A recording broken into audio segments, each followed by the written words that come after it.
Ooh. Ooh la la. Hello, good morning. I'm back. Flavored is back.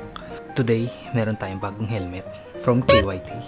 Na-order ko siya last August 8. Nito lang dumating and na-unbox ko na to initially para i-check. Pero ngayon ko lang siya i-review. Hindi ko pa siya nagagamit. So, this is the KYT TT Revo, yung bagong labas ni KYT. Para siyang revamp na TT course. Before natin unbox, pakita ko lang yung pinaka-box niya mismo. Simple na box lang naman. Pinaka nag-stand out sa akin is yung printed with soy ink na logo dito. So maganda kasi this is environmental friendly na alternative as compared dun sa mga petroleum based na ink, no? Yung box niya KYT TT Revo. This is the Enea Bastianini Indonesia edition. Yung 2023 replica niya. Matte yung finish, size large. And kinaganda dito, na siya, ECE 2206. Later on, discuss natin ng kaunti yung kung ano yung ECE 2206 na yan. Upon unboxing, ito yung laman niya. So meron ditong manual. So yeah, ito yung manual. Hindi ko na babasahin yan, wala akong time. And warning.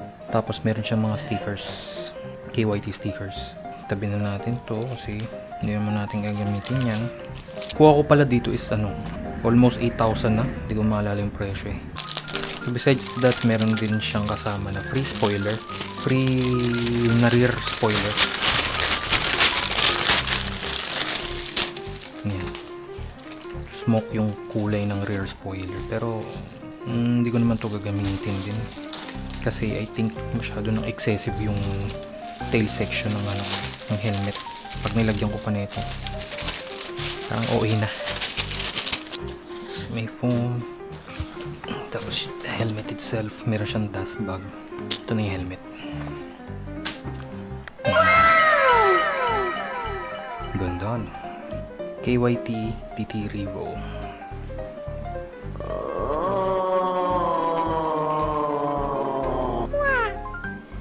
So this is the Enea Bastianini na Indonesia 2023 replica. Kung sumusubaybay kayo sa MotoGP, Enea Bastianini currently nasa siya KTM, pero previously nasa, I think last year nasa siya nasa Ducati pa siya. So yun.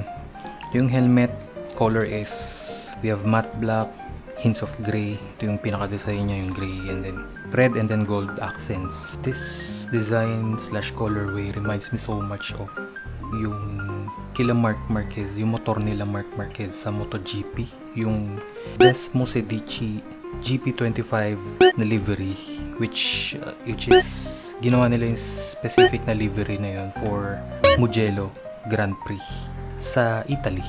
Para siyang maroon with gray hits, gray and black hits. Para siyang Renaissance yun.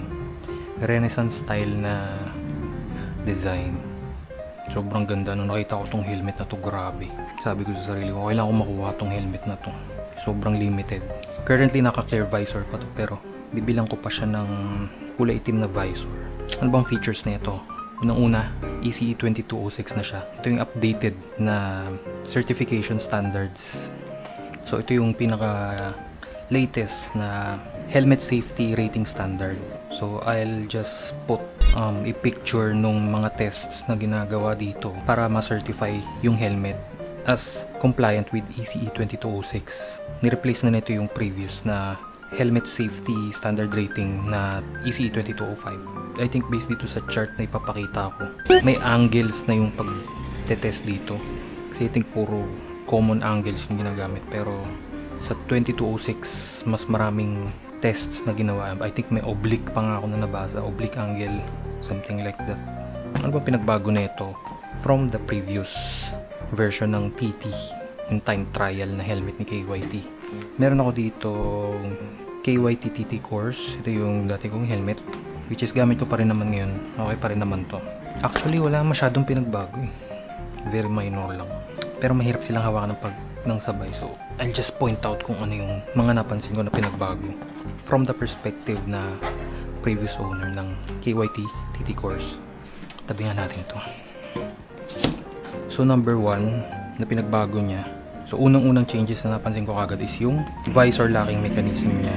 This one is iba na, in-update nila. Mas mahigpit to as compared dito na ihilahin mo lang pataas. Ito kailangan mo pa siyang i-pinch. Ganyan, pipinch mo pa siya tapos saka mo siya iangat. Ito rin yung chin vent niya, nagbago rin to. Medyo in-streamline nila to. Mas snappy na siya as compared before. Top vents, same pa rin, walang pinagbago. Same din dito sa side vents niya. Ganun pa rin. Same pa rin. Pati yung pinaka-exhaust sa likod, I think same placement pa rin to as before. Yung changes lang na nakita ko sa likod is may emblem na siya dito. Dati wala. Tapos mas previously kasi hollow to eh. So finil na nila with plastic din. Polycarbonate shell to if I remember correctly. So yun. Meron siya sticker sa likod. Yung safety rating niya, size, weight. This weighs around 1,550 grams. 1.55 kilograms. Tapos may sticker pa na Tiger B Co. Ltd. Then merong warning dito. Always securely fasten chin strap when wearing helmet. KYT logo. Tapos galing oh. This was designed pala by Drew D Performance. So sa mga hindi nakakaalam, Drew D Performance is a design studio for helmets. And as far as I know, they mainly design for Arai.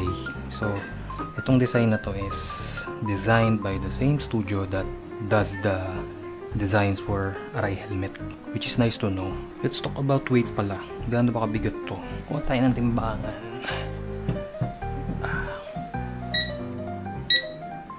Ito munang TT course. Gaano ba kabigat to? Kita nyo ba? This is around 1.4 kilograms. Ito magaan talaga to. Magaan sa ulo. Magaan dalhin tong helmet na to eh. Itong bago, sabi nasa 1.5 daw eh. 1,550 grams. Which is accurate naman. Malapit naman. 150 grams na difference. I don't think na mapapansin ko yun masyado kapag suit ko na siya sa daan. So, hindi naman masyado nagmamatter yun sa akin. Tsaka magaan pa rin naman to. Magaan pa rin siyang dalhin. Magaan siyang bitbitin. Sobrang ganda talaga nito. Ganda ng design niya. Ganda ng flow. Hindi siya yung gold na masakit sa mata eh. Lalo tong part na to. Sobrang ganda. Pinlock ready na rin pala to. Pinili kong bumili ulit ng isa pang KYT kasi sobrang ganda talaga ng vision ko dito sa helmet na to. Kitang kita ko lahat. Ano pa ba? Sa ilalim meron din pala siyang pull tabs. So in case man na magka-emergency, huwag naman sana no. In case man na maaksidente kayo o yung rider, merong pull tabs. Purpose nito is kapag may responding ambulance or health worker, ito yung hihilahin nila para matanggal yung helmet sa ulo mo. So madi-disconnect lahat yan dito pag hinila to. Madi-disconnect yung parang pinaka-locking mechanism nitong straps. Nitong inner liner pala. Itong inner liner. Yun pa pala, dagdag ko lang. Naka double D-ring na rin to. Same din as before, double D-ring. Kasi alam ko naka double D-ring din tong TT course ko eh. Which is nice. Another changes dito sa TT Revo is yung, hindi ko lang kung kita nyo eh, pero ang ganda na nung inner liner nya. Para siyang sobrang smooth na polyester blend material. Hindi tulad nito, pakita ko lang. Ito is parang cotton eh, naghihimol-mol lang ako, kakalaba ko rin. Pero comfy pa rin naman to, komportable pa rin naman to sa gamit. I think mas komportable lang to, mas malambot siya. Nasukat ko na rin to, okay naman yung fit. Although I'll just be honest lang, mas maluwag siya ng konti compared dito, compared sa aking TT course. This one is mas masikip sa mukha, which is yun yung gusto nyo for racing purposes. But this one, mas maluwag ng onte. Same, pares pala silang size large, which is doable naman to. Okay lang naman to. Di naman ganun ka-significant yung pagkaluwag niya, na parang size medium na. Para siyang in between ng size medium and large. So yun, testing natin to. Sukatin ko.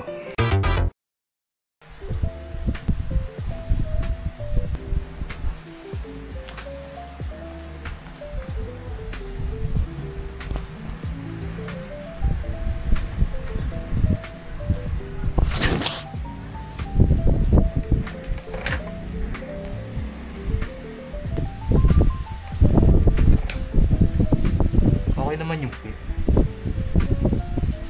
Kahit nakamask okay naman yung fit. Tanggalin pala natin to. Kalimutan ko.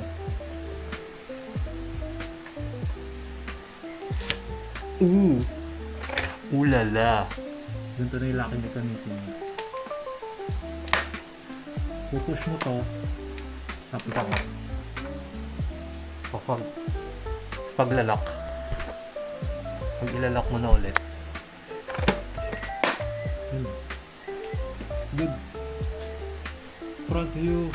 Side view. Rear view.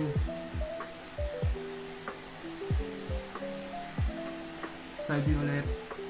So yeah, stay tuned lang kayo sa next vlogs ko kasi medyo i-customize natin tong helmet. Ipapaceramic coating ko pa to para lumabas talaga yung tunay niyang kulay. Para mas maging vibrant siya. So blacks will be darker, red will be much more red kapag napatungan to ng ceramic coating. Habang nandito kayo, tanggalin natin yung mga sticker. Kasi kapag ceramic coating to, dapat tanggal lahat.